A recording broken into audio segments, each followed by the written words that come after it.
classes and stuff, they may come in maybe just so you know. Sure.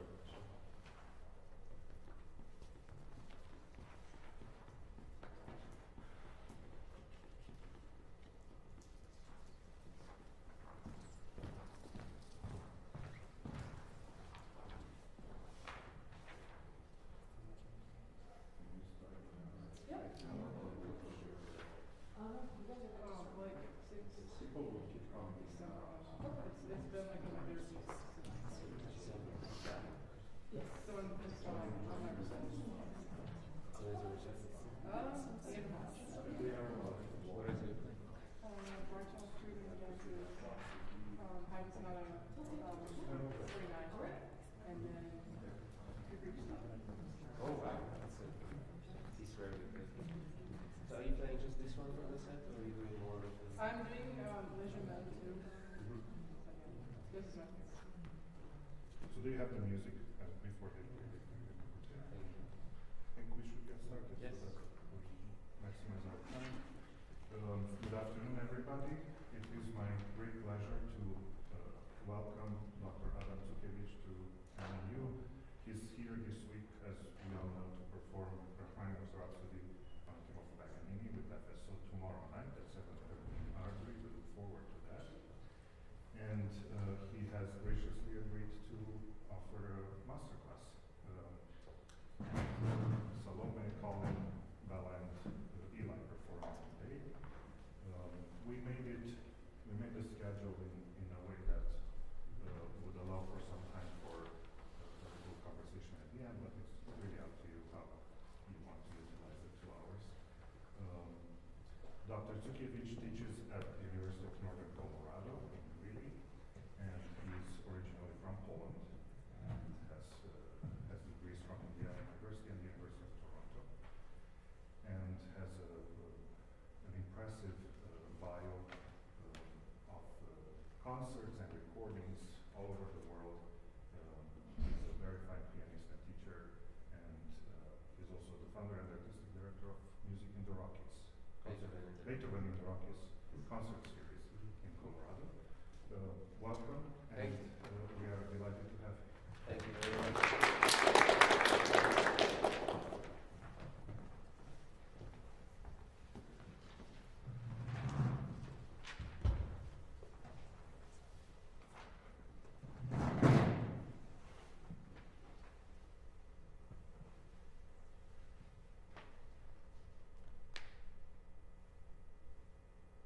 Thank you.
your performances and in your performance, especially.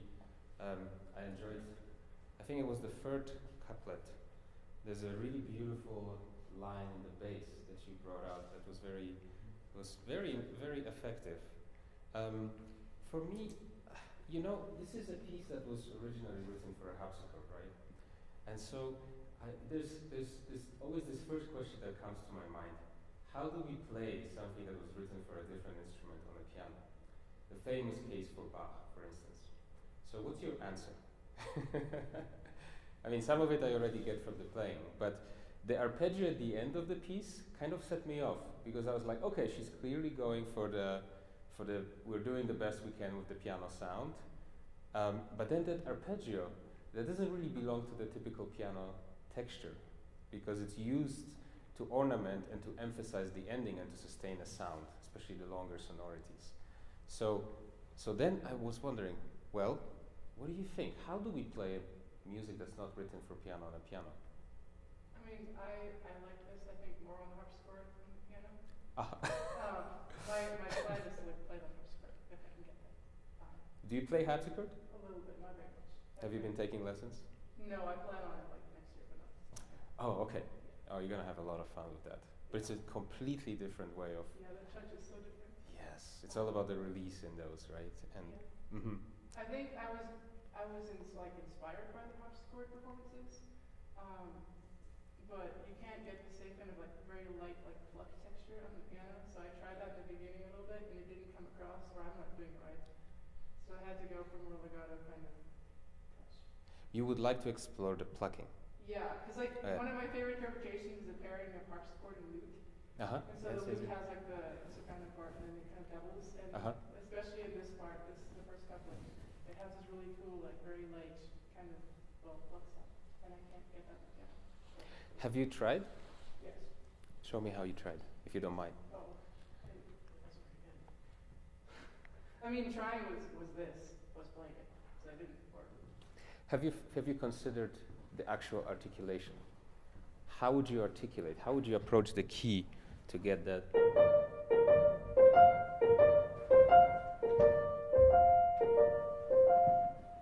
I can help you a little bit with this, because this was something that I worked a lot on in Toronto with my teacher, who was a very good friend of Glenn Gould, who was an expert of some kind of a plucking sound in the piano. But the question for me is always, how do I approach the key to get the sound that I want? That's a technical question too, and really it's inspired by a musical idea. So having a crispy sonority would change entirely your interpretation of this piece. You are aware of that, right? Yeah. Well, I mean, the recording I like, it's plucked, but it's still very soft. Like still it's a round kind of pluck, not a very like staccato kind of sound. And whenever I try to get kind of a detached sound, I think it's too detached, and then it sounds kind of harsh. So it's interesting. One of the things for me, I liked how you do it with the piano, but I'll just say a few general things. Once we get through the plucking ideas on the keyboard to create different textures and layers, one of the things that I really love about this piece is that it has basically 4 voices. And because of that, these voices move kind of independently of each other, but they create harmonies when they coincide with each other.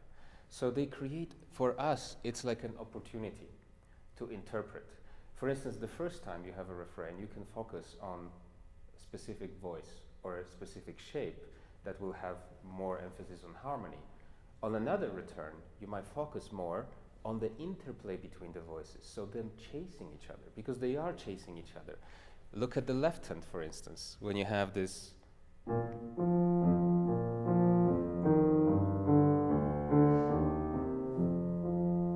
They're never really together, right?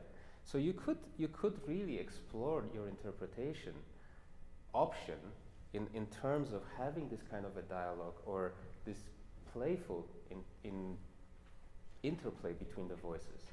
And that will change, it will affect the way you conceive of the affect of the piece. Are you familiar with the affects? Right. So the affect will change.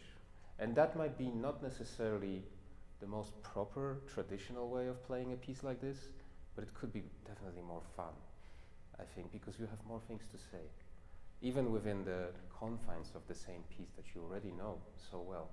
And so, so I think one of the things that I thought you could do more of would be this kind of interplay and taking charge of what you want to showcase with each return. Is it going to be exactly the same? Is it going to be slightly different? And what am I going to do with it? So having a specific plan of what you want to show, it's extremely helpful. Because when you're there and you think, oh, I have to play, you think about immediately, okay, now I do this, then I do that, with enjoyment and expression, just like you do. But just adding to it a next level of awareness that you show to the audience so they can appreciate the complexity, because we don't see the score. So, I mean, I see the score and I can see, oh, it's amazing. But when you play this, I wish there was a little bit more. So having courage to do that, I think, will be very, very helpful for you. And it will be a lot more fun.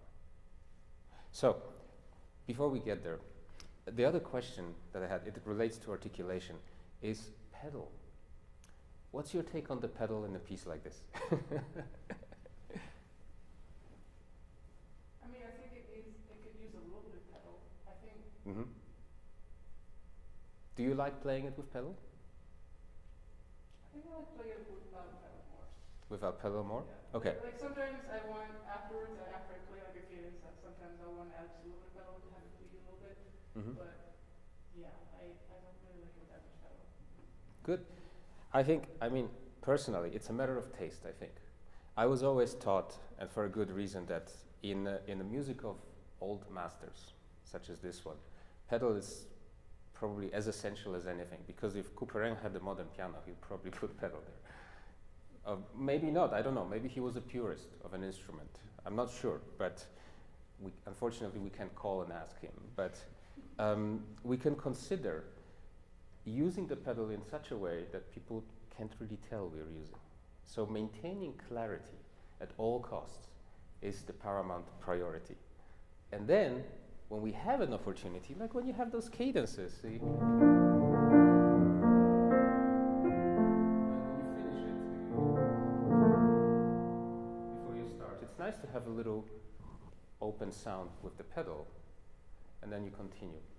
So I agree with your philosophical answer, because I think it's good. It's good, and it works. Shall we take a look at some of the articulation before we move on? Yeah? Okay. So you're looking for a crispy sound on it that's quite light, right? Something like, maybe like that. So if you consider a rather quick fingertip approach to the key with a quick release, you're not going to play like this, but this is a matter of exercise. So the energy is focused on quick release and a lift of the finger. Can you try that? From the fingertip. Now a little faster. Do you like that? You can practice your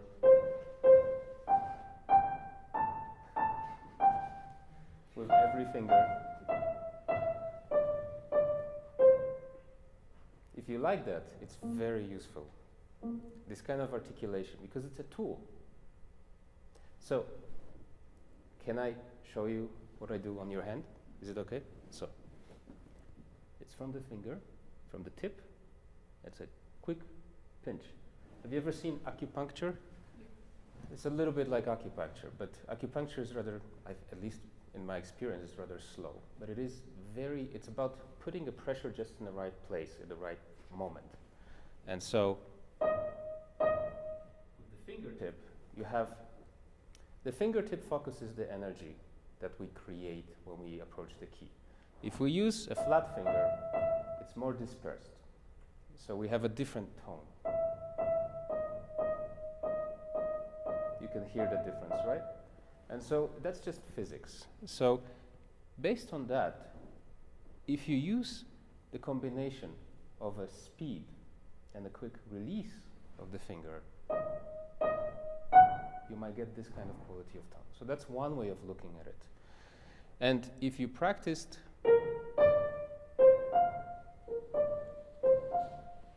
in that moment, you start to get a clear idea of the sound you want, if this is the sound that you want. And then you can mimic it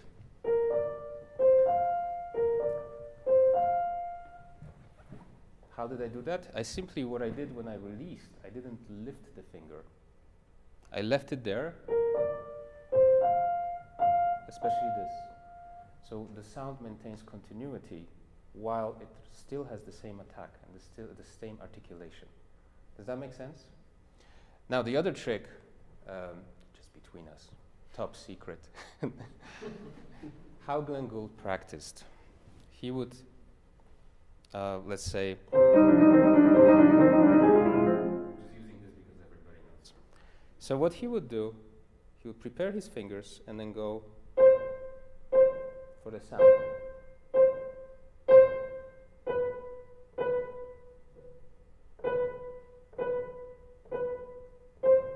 So you get an idea. First of all, get an idea of the sound, and then do anything you can to mimic that sound with the hand proper. You want to try? Just put your fingers flat if you want, or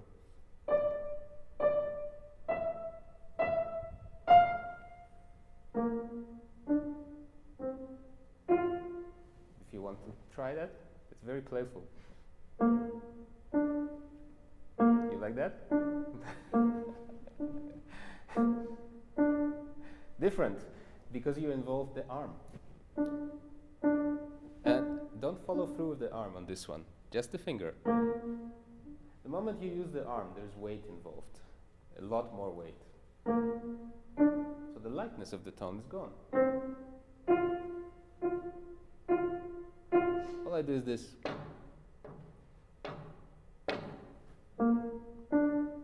But try first with the... So, how do we transpose that to the proper hand? You use the same gesture from the left hand, just with the finger.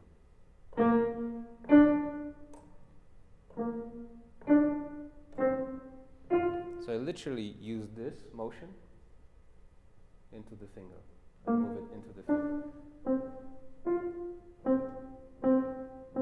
So I invite you to watch your hand very carefully and examine the movement of the finger.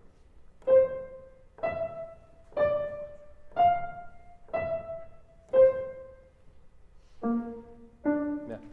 So sometimes what I do with my students, I ask them to come and put their hands on my hand so they can feel it. Would you like to do that? Okay. Put your hand on my hand, like this. The point of it is so that you can see what I'm doing with my finger. My focus of the exercise is to focus on the lift and a quick drop.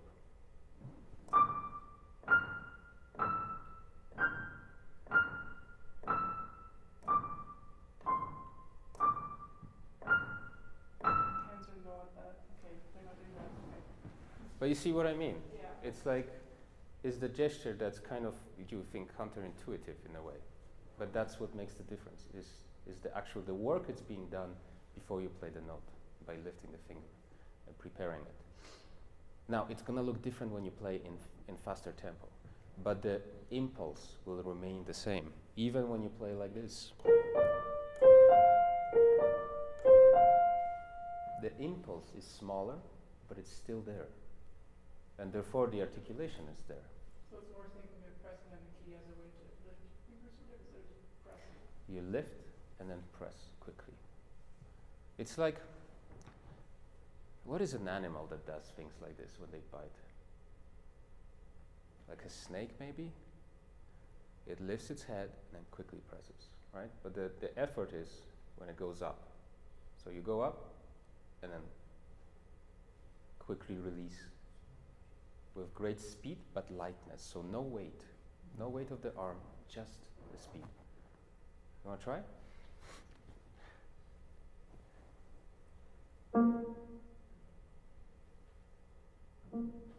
So lift, hold it, and then drop. And let it go to the bottom of the finger, of the key.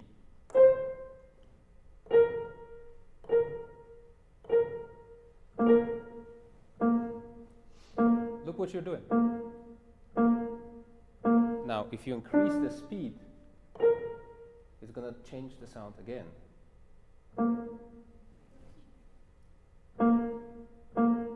Now, watch carefully. If you look at your finger very carefully, you'll see you have a tendency to flatten your finger.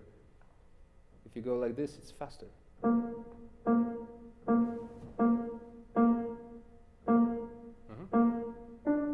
And then the same thing. So it's always a lift and a drop. Lift, drop, lift, drop. And you can use rotation to help you feel more comfortable with the lift.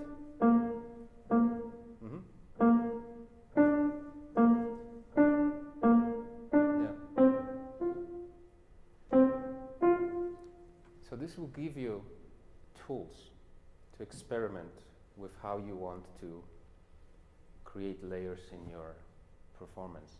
I think this will be very helpful. It will give you much more transparency and possibilities to showcase different voices and how they interact with each other. Does that make sense? I hope this is helpful. Okay. Thank you. Thank you again.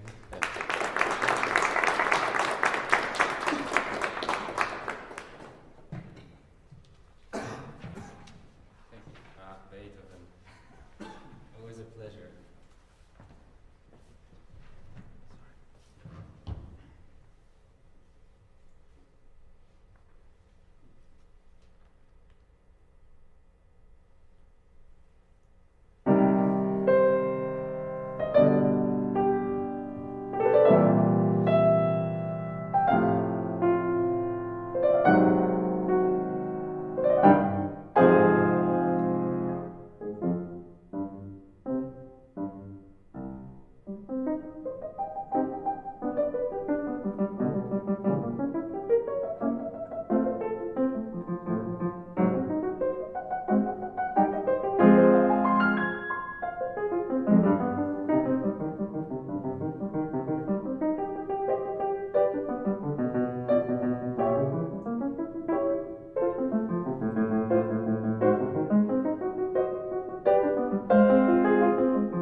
lot to say in this piece, which Beethoven didn't quite like. It's very strange, right? So, how puzzling. But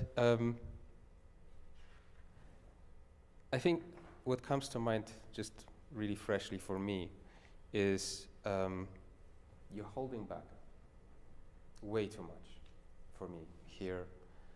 It feels to me like you have so much to really say, and a lot of it can be very powerful, but you're holding back a lot.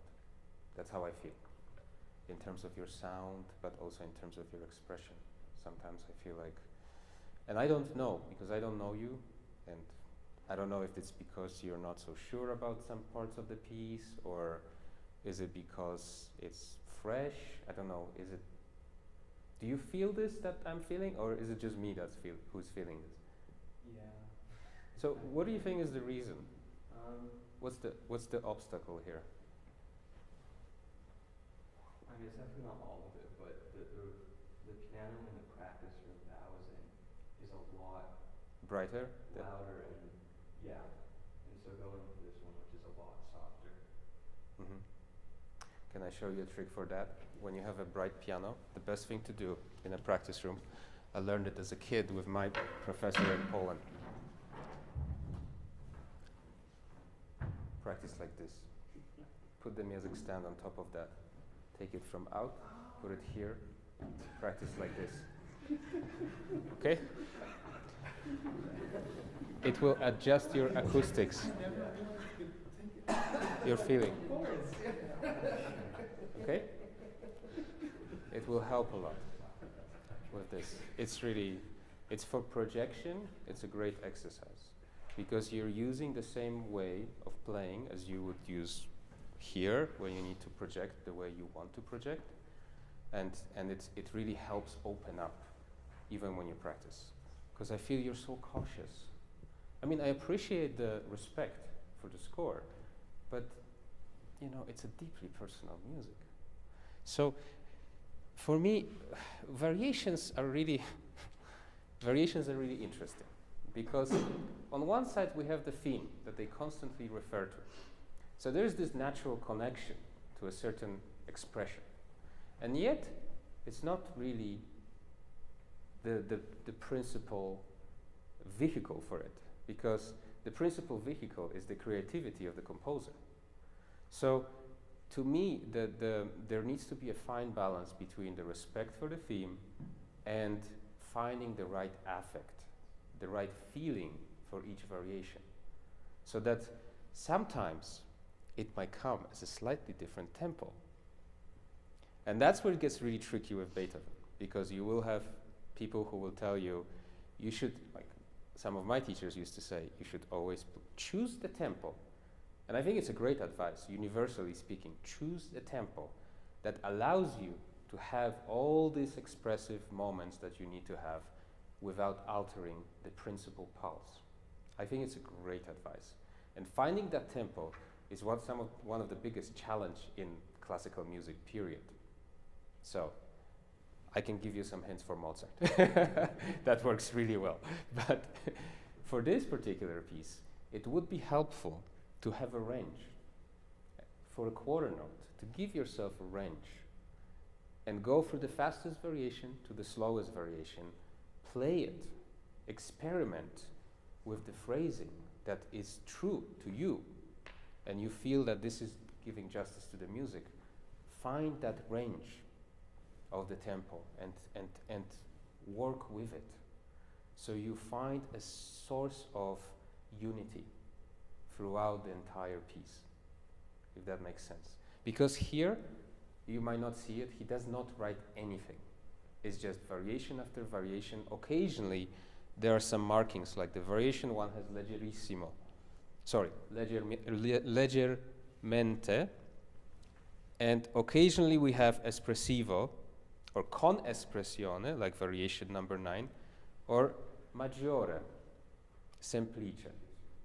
So there are very few markings, and now the question is raised. So Beethoven didn't care about expression? No, obviously not. He encompasses a world of expressive possibilities with very few markings, with articulation, with some of those written words, and mostly with what? What do you think? We covered that. Dynamics, exactly. Dynamics are not just about how loud we play. It's the entire spectrum of things. And I think it really relates to the etymology of the words that he uses. Piano comes from calm. Forte is not just strong and loud. It encompasses also almost like not just physical strength, but also certain openness and courage, you know? So there are various possibilities of expression and encapsulated in one word. The beauty of Italian language is such. So we must take advantage.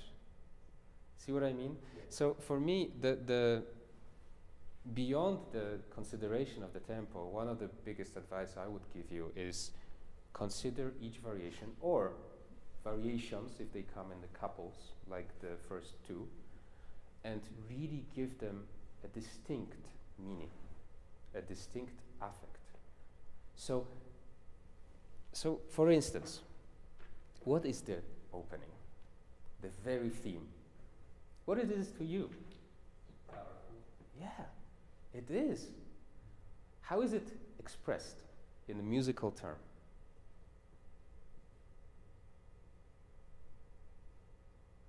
It's the rhythm. Yum, pa, ba-bum, and that dotted rhythm that encapsulates so much energy that needs to be released, but it's not released until the very end. Why don't you try? Hold that tension, build it from the start, and keep it until the last moment, until that piano subito.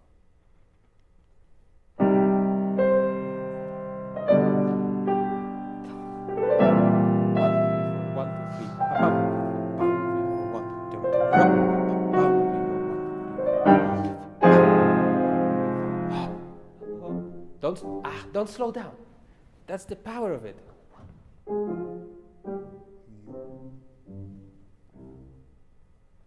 Because that sets you up for the next variation. If you release, and you release with pulse, you lost the entire excitement that we've built up. Try and see how it connects to the next one.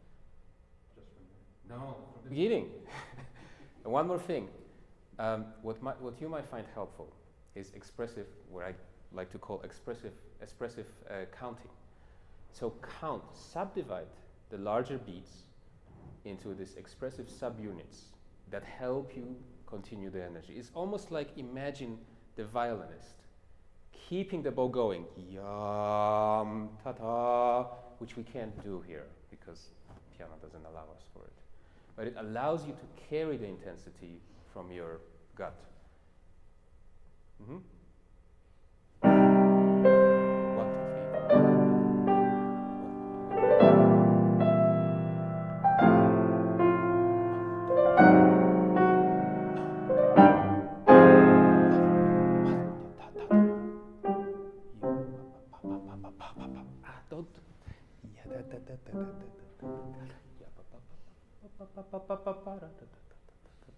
So, my advice, I would subdivide to 16 notes. Obviously not out loud, but thinking. It sets you up perfectly for the next variation. For me, this is too soft. I still feel like you're holding back the beginning.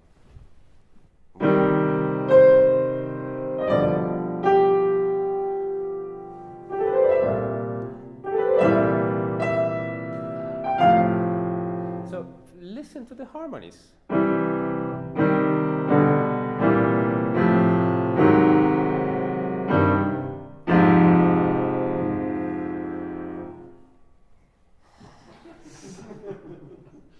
That's where we're going. So, harmony, melody, direction. Let's go.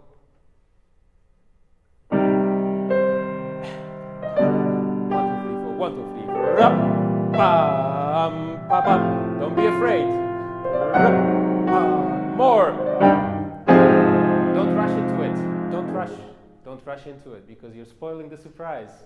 We don't know, right? They don't know what's going to happen. Sorry.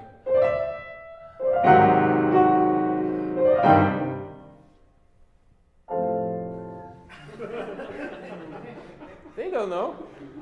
You're the one who knows. See what I mean? Yeah. By rushing into it, you kind of take away the biggest tension. So triyam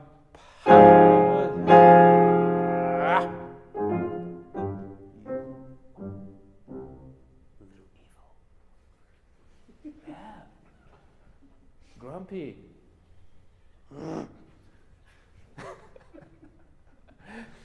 Let's try again.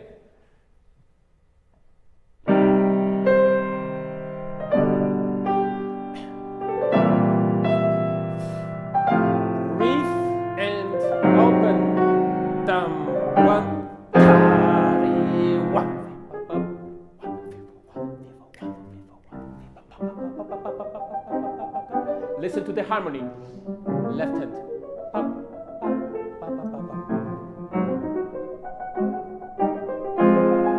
Don't rush. Yeah. So, how do you feel? More connection? Yeah. It feels easier also to go on, right? I would very much focus on anticipating the harmonic changes in this variation, because your attention naturally is going to be so focused on the evenness of those 16 notes. But listening for that expressive interactions,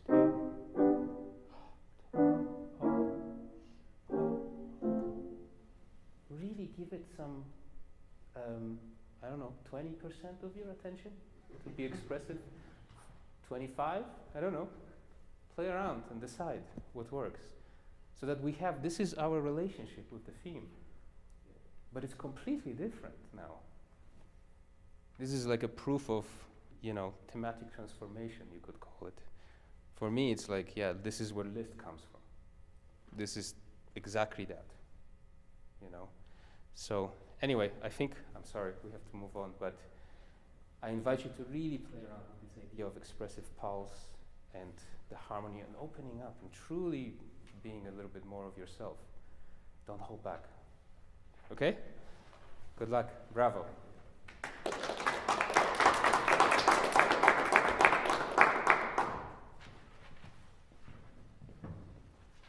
Thank you. This is number 3, right?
beautiful piece. Isn't that amazing? So, I'm not going to ask you what you like about it because I already know there are so many answers for this. It's beautiful.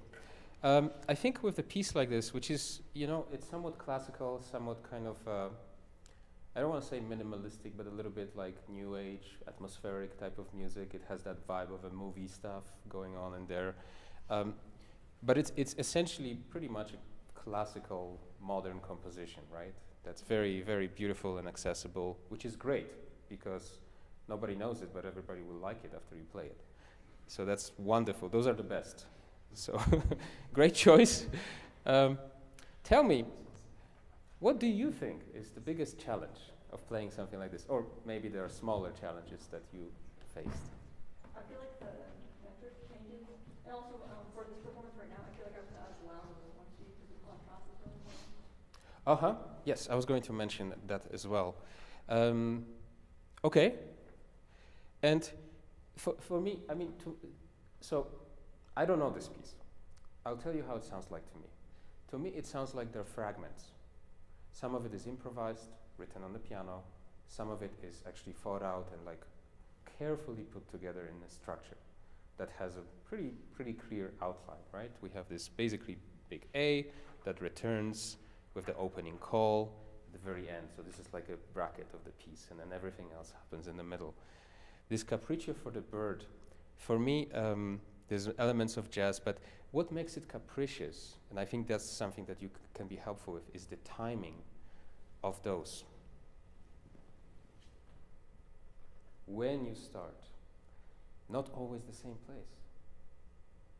Then you have a feeling of a hesitation that makes it sound not just improvised, but capricious. Would you mind doing a little bit of that?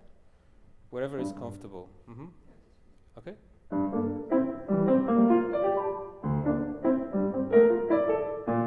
Yeah, so think, to me, in my mind, your thinking ends here. Because that's how you've been practicing it, technically to prepare, which is absolutely correct. But now that you play, it cannot connect. Try to really separate. This is the only way for us to hear this as different units. Otherwise, it sounds like one thing that is interrupted, purposefully interrupted. But it should be tira, para, tara, tara, and then up. So when you practice now, because you can play this, no problem, stop yourself. Maybe, you know, not long enough to go and have a water break or something, but just, you know, just give yourself an extra, just an extra hair of time. Can you try?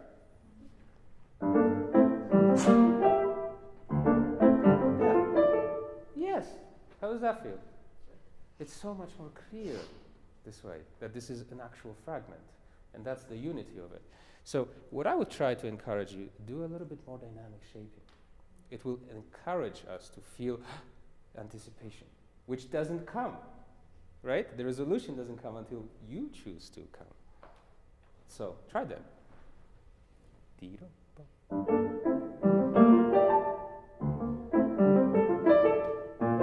More. And now, yeah, and now really let go. Really open up the sound. And I will do the same thing here. Kind of rude, a little rude chord that interrupts. Can you try that?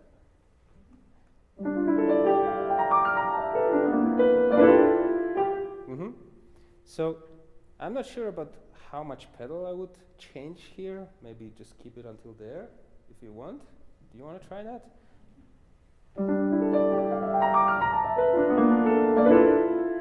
And then if you want to really go into the key, you might have to roll it over your wrist. Like this. I don't know what the notes are, but can you try slowly?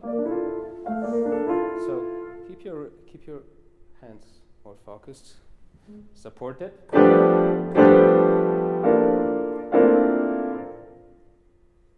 you do this for me? Yes. And now feel the weight of your arm on those knuckles. Yeah. May I? Okay. See, you're trying to use these knuckles to put the pressure on, but they're kind of weak.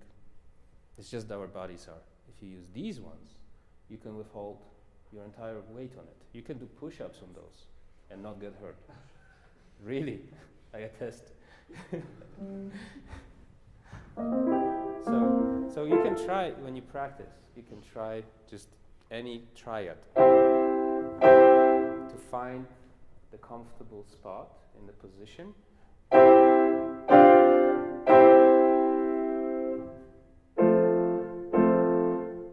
Yeah, don't watch me, watch your hand, because that's where you'll find a good. How does that feel? You feel comfortable? Relax, yeah. Support yourself on those a little bit more, and then you can push harder and quicker without having an injury. Okay? So when you have a chord like this, so what do we have? Right? This is the note, those are the notes. So rolling over into the bottom will be very helpful to get more power out of it. And now, this is my favorite. Can we look at those? The clusters. How do you do them? Can you show me? It's very pleasant. Could it be louder and more aggressive? Oh, look what's sitting there. Can you do more? Yeah. So there's a combination. I think what might help is the breathing. As you breathe out, sometimes, do you play any other instrument? No. Do you sing? No. So an area of possible, activity to be explored. So one thing about it is when you breathe, you can hold your breath a little bit, accumulate power, and breathe out quickly with your body. So you get from your gut supporting you in a quick release. Do you do martial arts? Oh, okay. You don't have to do martial arts to know what I'm talking about, but just wondering, because the analogy might be easier to get through that. But it's an accumulation and a quick release. Can you try that? Prepare your hand on the key and feel it coming, and then quickly release with the full body. So from the back all the way in. Yeah, let's just do one. Yeah, again, do more. Don't think, just do. Don't question yourself. Just keep trying. We're experimenting. Forget that anybody is here. Just you and me. Experiment. There you go. How does that feel? It sounds better. So this is kind of a direction. So when you do your forte runs, prepare your hand and then and do that. Be very aggressive and rude. Are you rude normally? No? Do you know how to be rude? No. A possible area of activity to explore in a safe space. You can tell somebody, I don't know, your roommate or a friend, tell them, for the next 10 minutes I'm going to be very rude to you. And just don't filter. Just don't filter. Feel that part of yourself that's completely uninhibited from anything, including any judgment on yourself especially, and not caring about what others think about what you say or do or who you are. That's extremely valuable, because if you want to do this, we are not perfect. We're going to make mistakes. Everybody's going to criticize us for something. That's just life, whether you do piano or not. So, we just have to learn to not be rude, but simply learn to ignore those things and know what's truly who you are inside. You're a beautiful person who is growing and is making all the effort that's right to grow as a person, as a musician, to become a good adult, right? It's great. So, why should you care what Johnny, somebody, thinks about you or anybody else, right? So, open up. explore different parts of your personality that will allow you to stop thinking. Okay? Bravo. This is so nice. Beautiful piece. Thank you for playing. Good luck.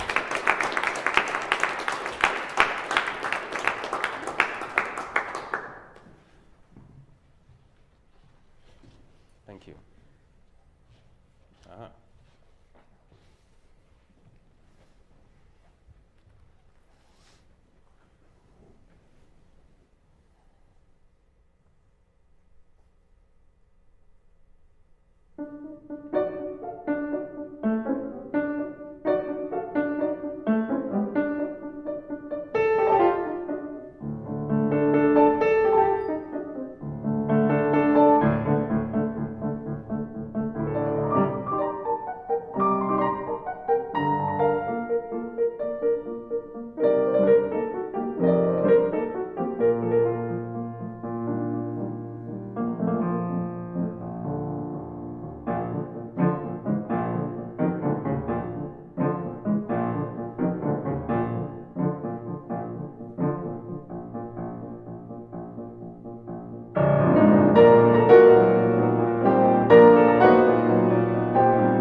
Thank you, Eli, right?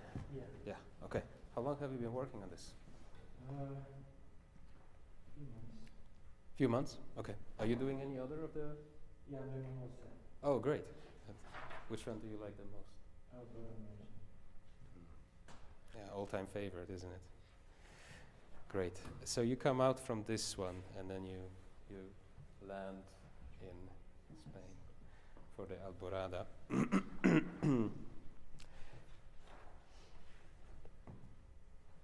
I think it's very well done in many ways. I think there are a few things here and there that they just need to be a little bit more clear. For instance, your accents at the beginning. You know, this guitar type of playing, it has to have still the pulsation of the dance. Yep. Would you mind trying again from the beginning and really bring it out a little bit more? Yep.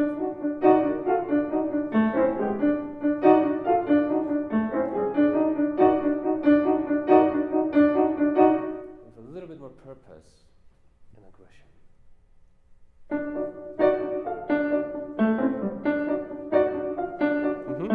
Now, perfect. Left hand, 10% more sound. Is it possible?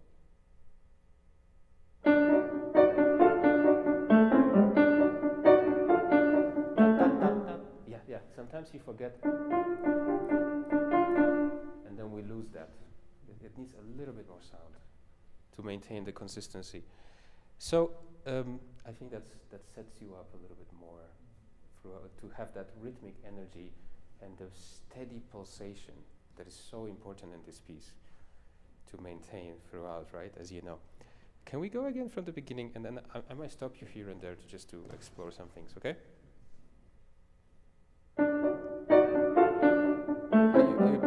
You're playing it differently now.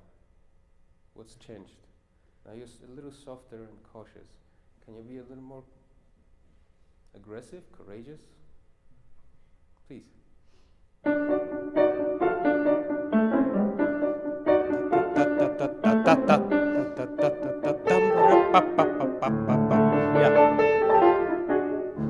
Yeah. You know, there is an accent there still. Yeah. And I think it's the reason why he's doing this. From experience, I tell you, I think the reason why he's doing this is to set you up for success. Following those accents, in all those, whether it's in piano or forte or mezzo forte, is extremely valuable because it will keep the pulse in your system going in a steady way, because that's really hard to maintain here. So I would really, first thing I would really do is like follow them. Not in a way that would obstruct the melody, but rather complement it, to give it a different, so there's like the rhythmic pulse, and then you have the melodic pulse, that's separate, but they coincide together. And I think maintaining the two, it allows you to be successful. Can you try? Here, just as a reminder if you need. A little more right.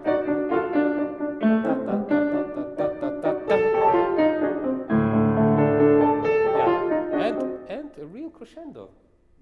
You did a very good job with the accent, but then there was no crescendo. You see, it turns into a dance rather than an etude. It's so much more pleasant because you can enjoy those little filigranes moments of this. It's so playful. Can you try again?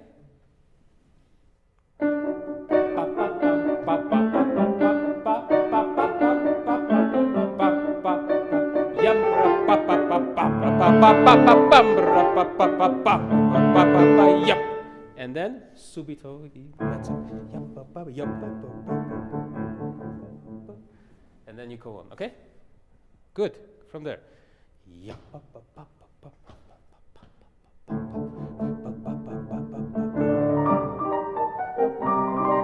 See? Much easier, right? Yeah. Good. Yes, and it sounded much more delicate, like suddenly you have this open flower, or a perfume. You know, it's great. That was excellent. One more time, please. Yeah.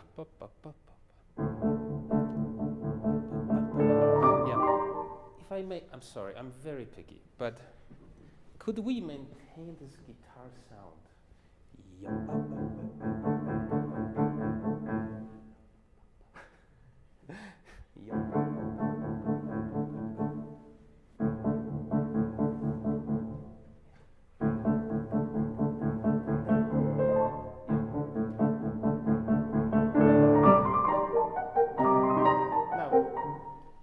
Ask you, I know it's so hard. Could you enjoy the melody?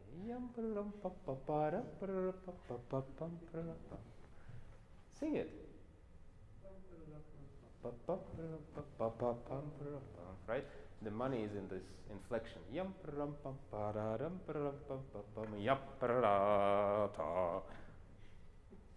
try it. From there.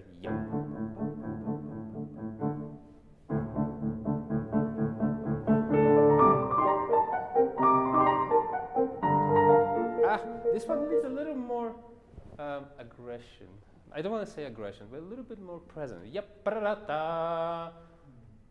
Like very. Anybody from Spain here? Don't want to offend anybody intentionally, but you know, Spanish people are very decisive when they speak. It's a good thing. You know, you just throw it out there. So just throw it out there. And now someone else. Change the character.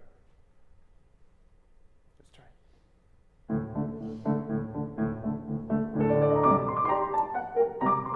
more.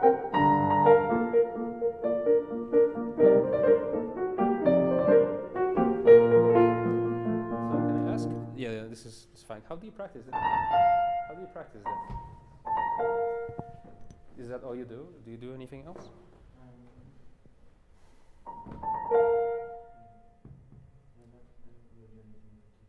Okay, so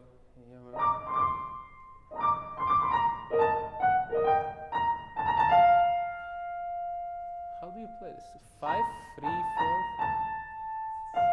Is that right?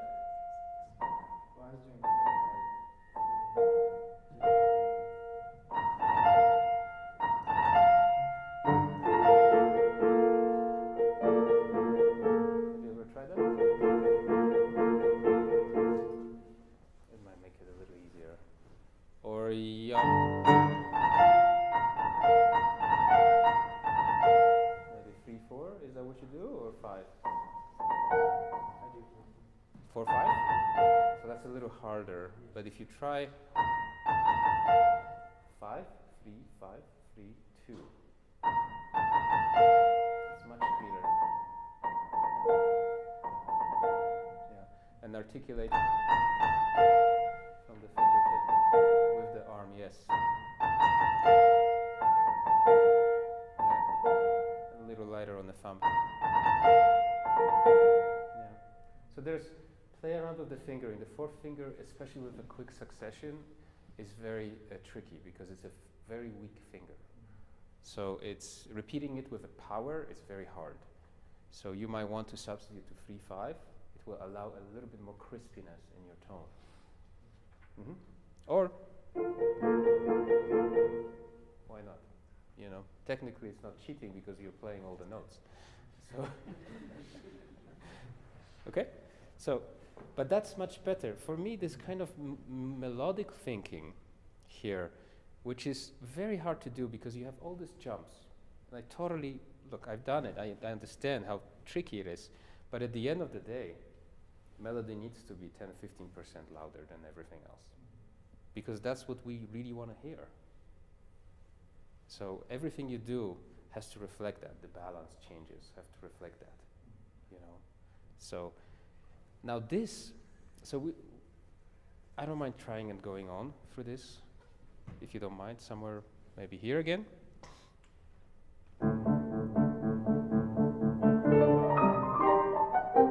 Yeah, how do you do this one? How do you do this one? Can you show me? 3. 1, 3. We tried 1, 2, 5. Yeah, and then roll the hand over.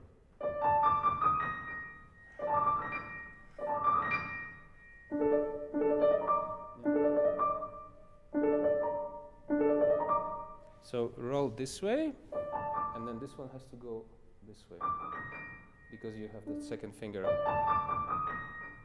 Yeah, a little bit more like this. Think about the gesture and prepare it together when you practice, so you get used to it, because when you're playing so fast, you must be clear. So the clarity comes from the articulation of the finger, but the rest, the legato and the evenness comes from the wrist. So that will help with that. Okay? So let's keep, no matter what. And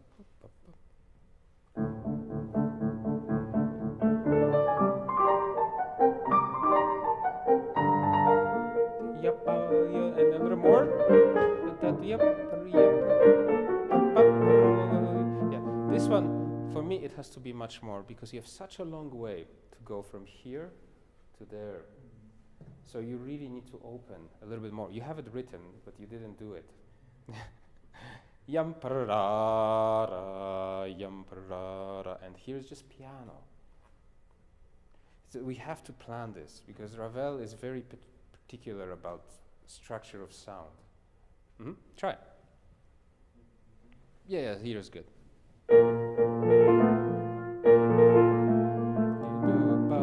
More. Good. And a little less. Yup.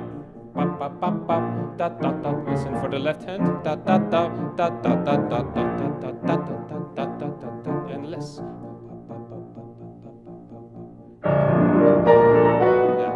Now this yum pa-da-da-da-da-da place. Rather than going into the chord, because the impulse comes from here to there. So if you go yum pa-da-da-da, then you have to start over. I would advise yum pa-da-da-da, yum pa-da-da-da. So then your release of the chord turns into the next one. You want to try? Yum pa-da-da-da. Go ahead. Yeah, and then yum. That's the idea. Yum.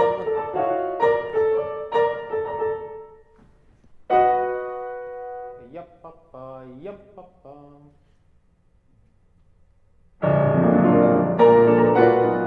So rather than going in, try to go land here. In, land here.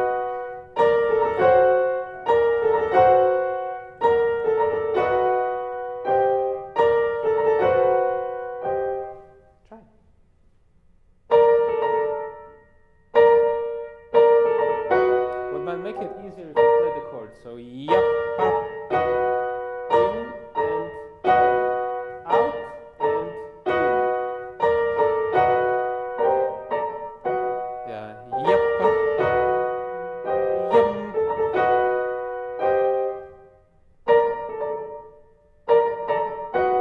Yeah, so you have to plan one movement. Yes. Yes, exactly. And then, yes, it's easier. It feels, when you first do it, it feels like it's terribly difficult. But once you start working and repeating, it gets easier, right? Yeah, that will help a lot with things like this throughout the whole piece. Okay? So let's try, go on.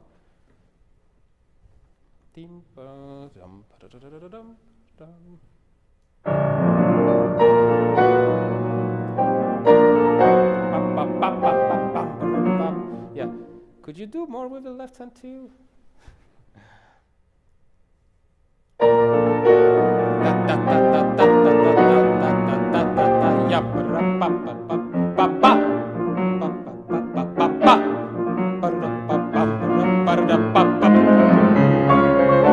See, you're doing it here.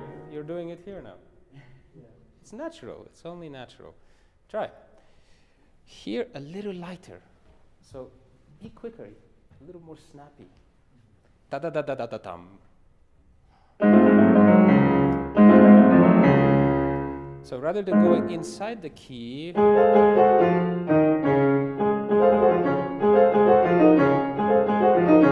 to go from in to out. Practice staccato with very powerful, quick bite of the finger. So from the key, with the arm. Yes, that sounds nice. It's clearer too, especially in the tempo. Try again.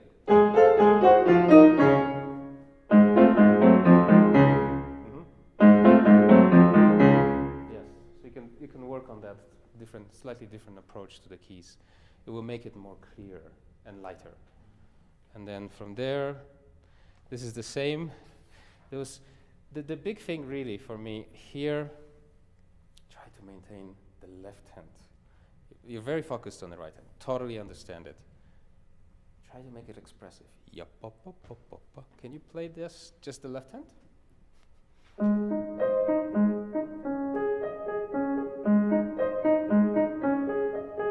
So, are you gonna do staccato or are you gonna do legato? What's gonna happen? Have you decided? Try that.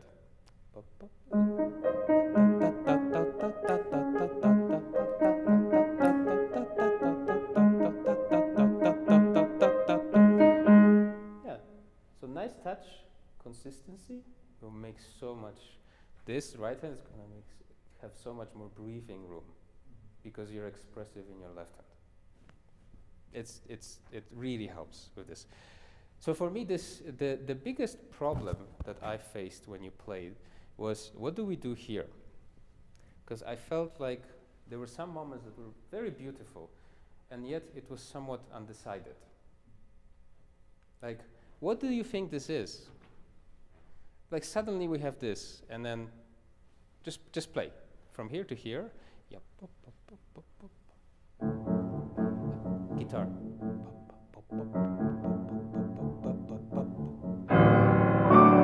So this one is a little weak. Again, remember?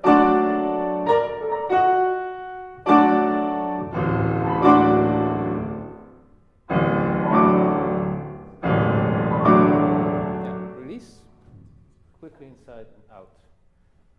Just push it out. Be a little bit more pushy. Not fast, just pushy. Yum, rum, yum, yum. You try that? See, you're too nice.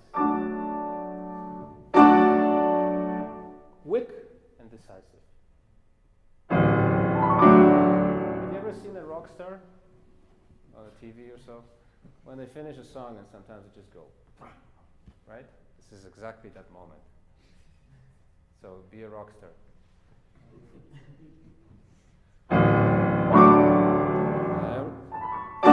Prepare and accumulate as much energy here as you can and then release it quickly.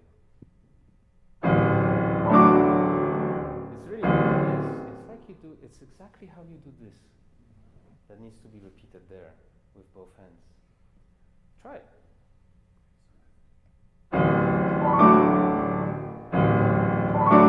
Try. Let's try without that. Just. Can you do more? That's good. And even more. As much as you can. Ah! So if I scream, you scream. Can you scream without me screaming? Ah! Yes! Yeah. Do it! Ah! Yes! Again, the whole thing. Yum pa.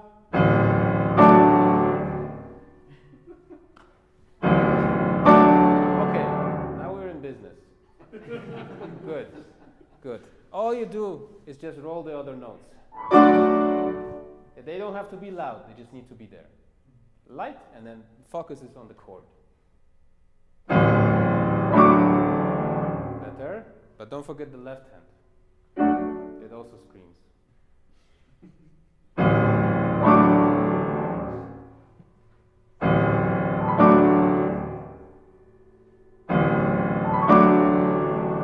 Yes.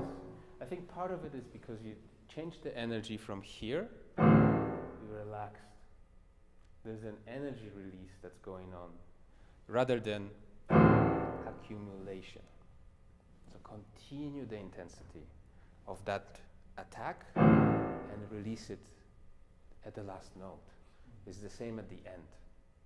Because you know what it feels like when you play everything and then you end like this? To me, it feels like you gave up. You know? And I'm just wondering why. Why are you giving up on this? You know? So maintain. Try it. Ya-ra. Yeah, it's not fast, it's just connected. 1, 2, 3, 1. You can subdivide if that helps and count the intensity. Yam, pa, pa, pa.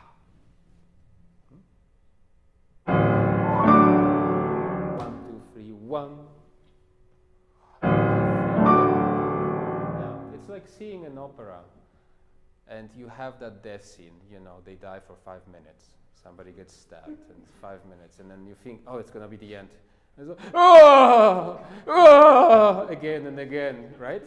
It's like that. It's like, tam, oh, you know, very dramatic gesture, but it really is that final moment. Please, please. Yes, you see, I can feel that you want to do it, and that's the most important part. Once you want to do it, you're going to go home and you're going to fix it, no problem. It's going to take a minute to internalize, but it's that connection that was missing. So because why? This is the reason why I'm so picky about it, is because it sets you up for the next part. No matter what you do, it's going to sound amazing. You can play like a pig and it's going to sound amazing after that. Please don't play like a pig. But it will sound amazing. So try. And then for me,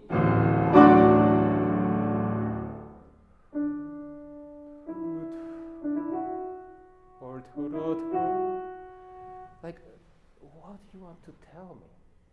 This is so, like, you know, everything, all the noise ends and it comes from inside. From the part of your soul that you didn't know existed. And it comes out as this voice of longing. It's very Polish. A lot of Chopin is like this, you know. Sing. Sing with your fingers. Try. So, we need to set it up with a chord again, right? So.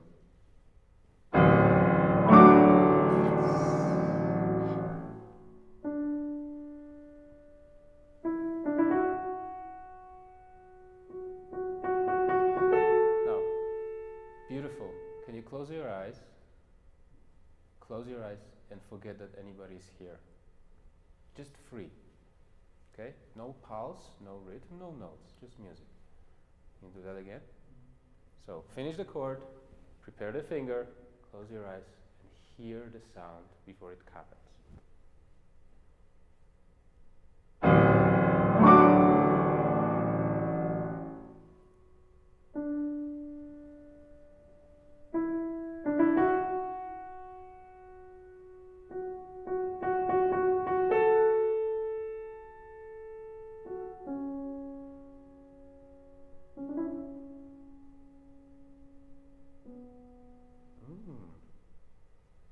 That's different Eli coming out.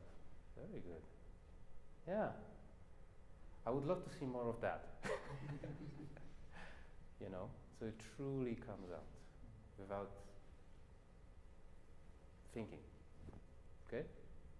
Great. The rest, I think this sets you up.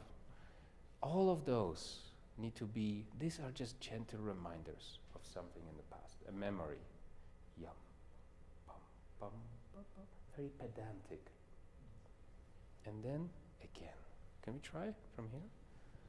Now, beautiful legato. It's here.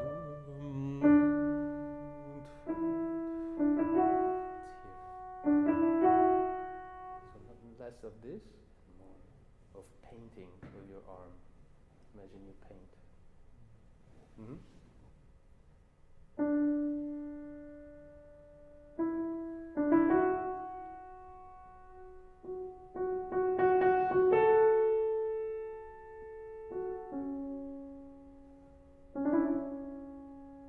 Prepare the left hand.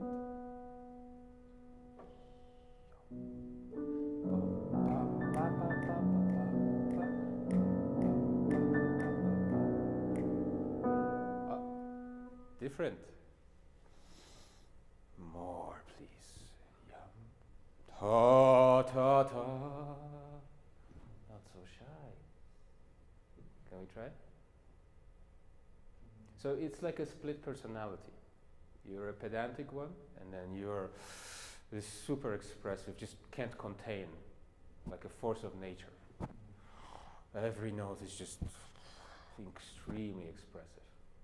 And then pedantic one, very cold-hearted. And again, like an actor. Let's try. Anywhere.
That you're going to be too loud. You won't. There's multiple ways we hear things, and when you hear this glass sound, pam pam, it's not going to bother anybody. But all the notes need to be there. If they're not there, then it bothers everybody. It's funny. When things are there, we don't notice. When they're missing, suddenly, oh, what's going on? You know, where are my keys? Right? Same story all the time. This was very nice. Here is where they start to blend, and for me there was not enough of this intensity between having the glass sound and this very expressive and somewhat sinister sound of that melody. Could we try that? He really opened that F sharp.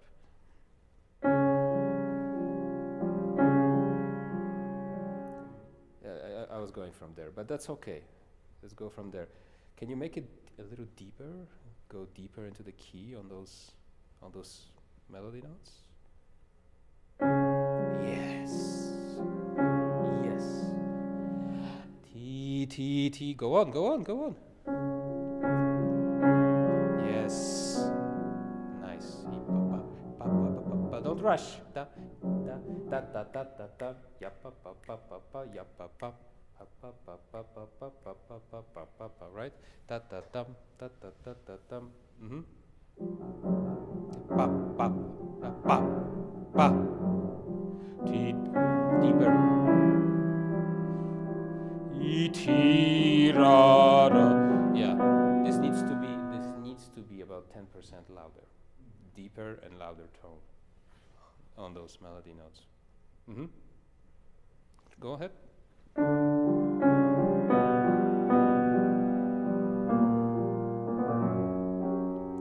Yeah, pa, pa, pa, pa, pa.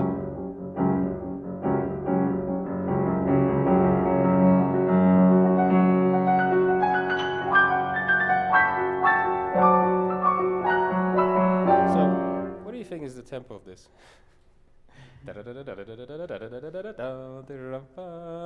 Right?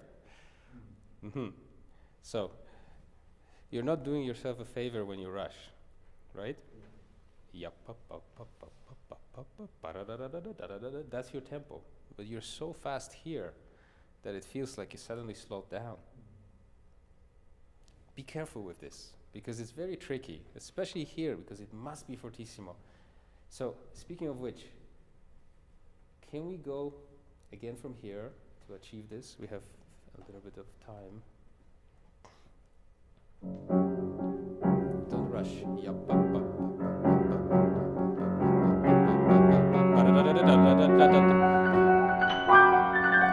so my advice to you, prepare.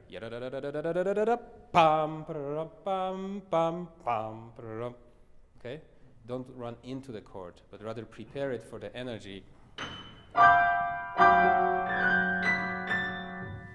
to have this more aggressive touch on this.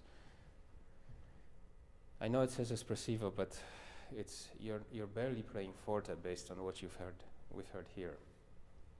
So, fortissimo, espressivo. How about from there? 60 notes.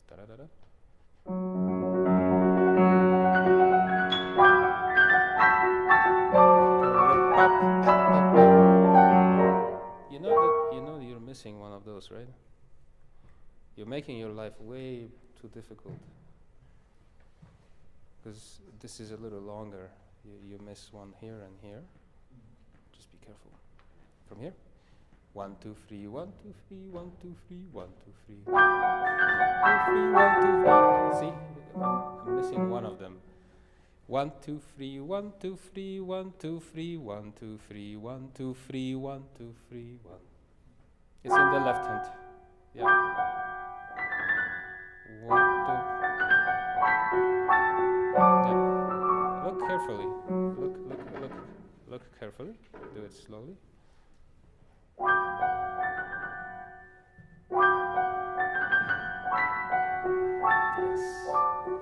Yes. Do you know what I mean? Yeah. So that will actually help settle everything much better.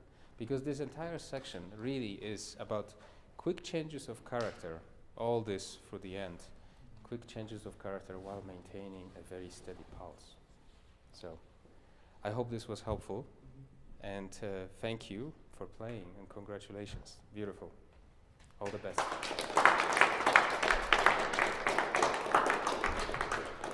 Whose pencil is this? Oh, thank you. Thank you.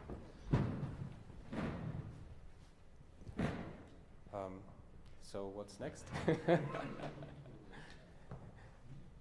Are we done now? Well, this last portion of the class is for conversation. Sure. Okay. You and the students, and Okay. you can read that however you see fit. Well, do you guys have any questions, or is there anything that I could help you with? Yes. I thought it was interesting you were talking about breathing, how that was helping with the force and the Yes. circulation just in general. Can you talk a little bit more about that? Your thoughts on that? Yeah, I think so. It's just natural to me because the problem with playing the piano is multifold. Number one is very easy to learn. It's very easy to play piano, just pushing the keys, and everything is kind of using the gravity. So it's easy to forget about the natural things, about the physiognomy of human, which is the breathing aspect of things, or the movement, the gestures as well, because our point of contact is so small and it lasts so little. Once we hit the key, that's it. So if we consider other instruments, especially voice, I mean, you can't sing without breathing, and yet that's the most natural instrument that we have out of all of them. And so I believe that also because of the aesthetics, most of the composers, if not all of them, when they create a melody or they think of melody, they think of voice. Something that starts as conceived the notion that is related to the way we would sing things, that's kind of how we are brought up.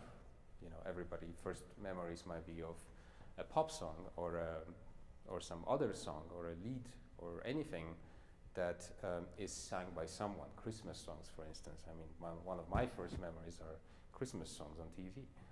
And so they're all sung by human voice that requires the natural space for breathing. And so to me, that melodic type of thinking always incorporates the aspect, it has to incorporate the aspect of breathing and the aspect of the phrasing, the vocal phrasing. So the dynamic shape that's incorporated in it. And then, of course, depending on the composer, we also have the rubato that comes from the breathing as well. And so I think that's where it kind of comes from. And we tend, as pianists, we tend to forget about this because it's not something that we are dependent on to make sound. So it's pretty much, I think that's the origin of the whole thing. Mm-hmm.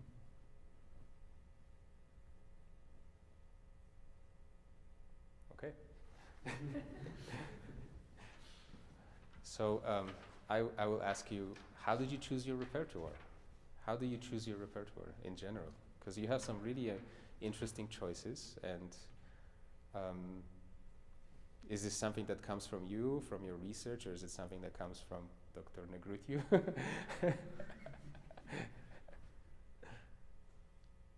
Beethoven was a mix of Dr. Negrutiu and I. Yeah? So you wanted to do Beethoven, or you wanted to do variations? I wanted to do variations. Oh, okay. So how did you settle on that one? There's so many others. Dr. Negrutiu recommended it. Okay. I listened to it. Good. Thought it would be good for me to learn Mm-hmm. and challenge me. Do you find it challenging? Yes. Yeah? So, good choice.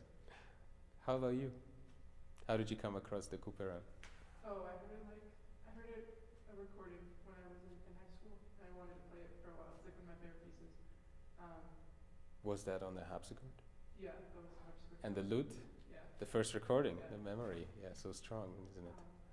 Yeah, I like French Baroque a lot. I just like Baroque in general, so I was just decided to choose not just Bach or Baroque. Though I really like Bach too, but like there's so much more Mm-hmm. in my contrasting style. So Have you looked into Purcell? yeah. Yeah. Also, Handel has quite a bit of keyboard music as well. I don't find it as good as Couperin or even Rameau. It's a little bit more, I don't want to say boring, but certainly standard. Like you can see that he's going with the patterns. It's easy to follow and to see where he's going. But it's beautiful still. That guy really knew how to compose and make money. It's really, really very, very respectful. How about yourself? Dr. Negrutiu suggested I play a photo version, and then I listened to all of them and liked them. I ended up doing the Dollar Bells for the next jury, and then I decided to just do the rest of them. Great. It's a wonderful set. One of the best that he wrote.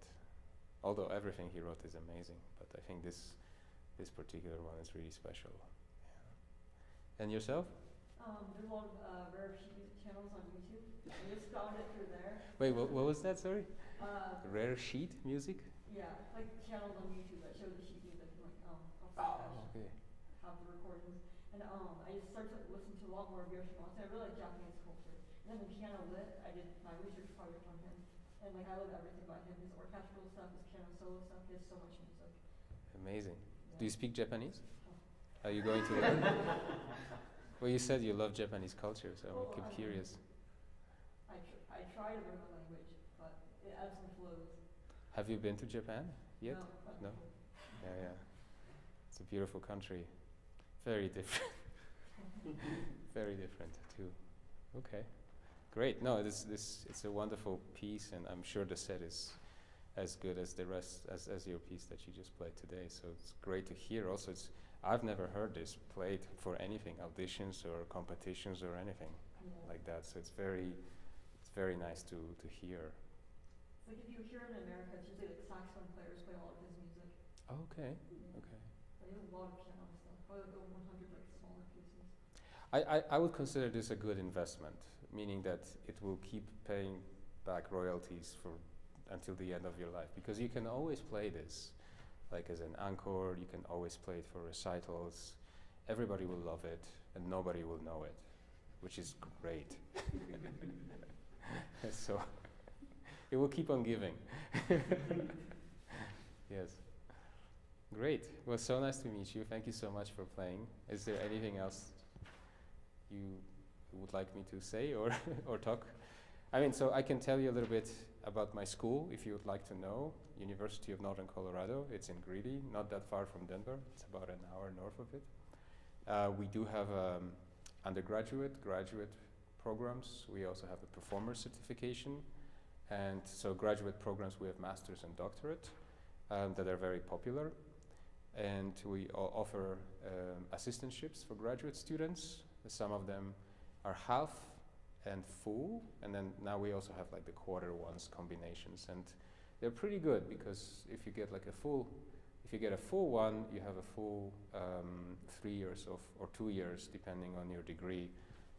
You have it covered and you get a stipend. So I'm not sure what kind of stipends you have available here, but it's certainly one of the more competitive ones on the market these days. So if you ever consider auditioning, just reach out and let me know, and I'll make sure I'm not there to listen to you. I'm just kidding. Because it will be biased. No, I'm just joking. Yeah, I'll be happy to answer any of your questions if you're considering further studies in Colorado. So, yeah. Is there anything else should I mention? Good. Unless there are other ideas, questions. I want to thank you very much for. Oh, thank you. For your generous time today, and it's a pleasure. Beautiful teaching, very inspiring, very helpful. Some of the things you said they've never heard in their lives, which is very, very good to learn. Oh. Yeah,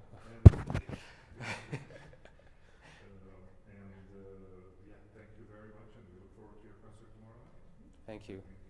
If I said anything offensive, please forgive me.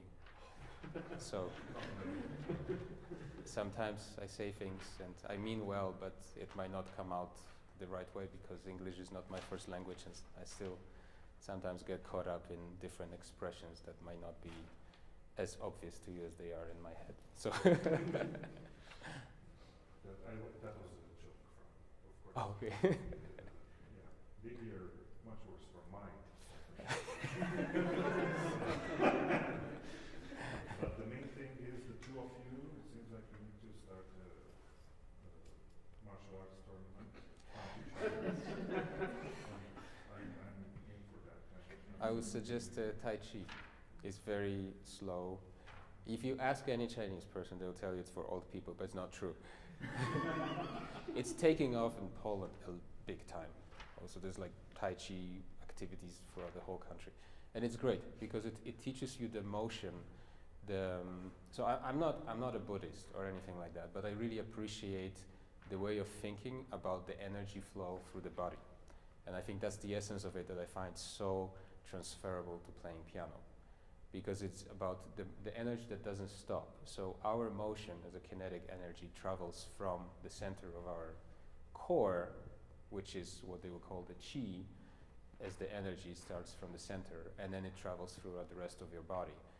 And I think the way we think about it, incorporating the various rounder gestures that don't angularly stop, is very helpful for maintaining physical health in playing on the piano.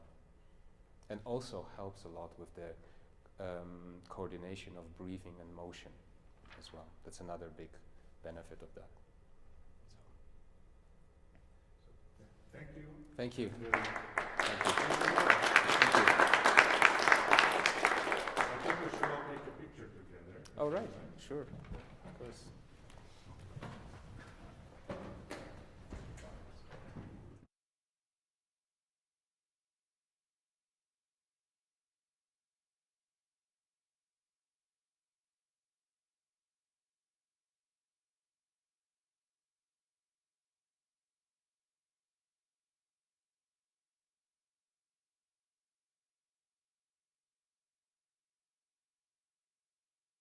Very good at the